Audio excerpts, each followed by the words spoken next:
បញ្ហាតម្រង់នោមបញ្ហារលាកបញ្ហាគ្រោះតម្រង់នោម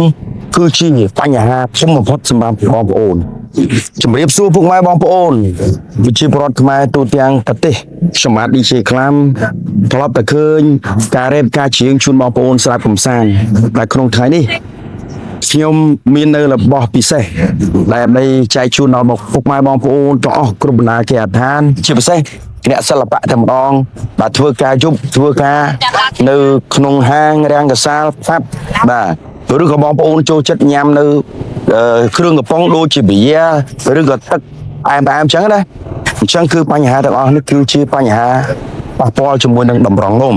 អញ្ចឹងនៅក្នុងថ្ងៃនេះជាមួយនឹងឱសថធម្មជាតិរាងសង់ទេដែលជាអ្នកជំនាញនៅក្នុងការថែទាំការពារនៅតម្រង់នោមពុកម៉ែបងប្អូនទាំងអស់មានបញ្ហាគ្រោះតម្រង់នោមរលាកតម្រង់នោម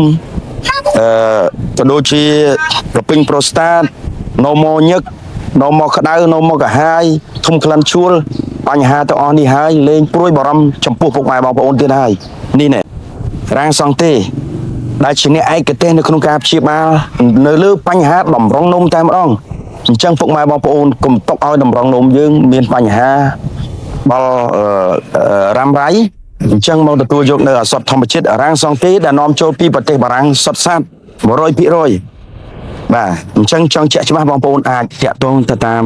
វីដេអូនេះតែម្ដងដើម្បីទទួលបាននៅការថែទាំការពារព្យាបាលនៅតម្រង់នោមរបស់យើង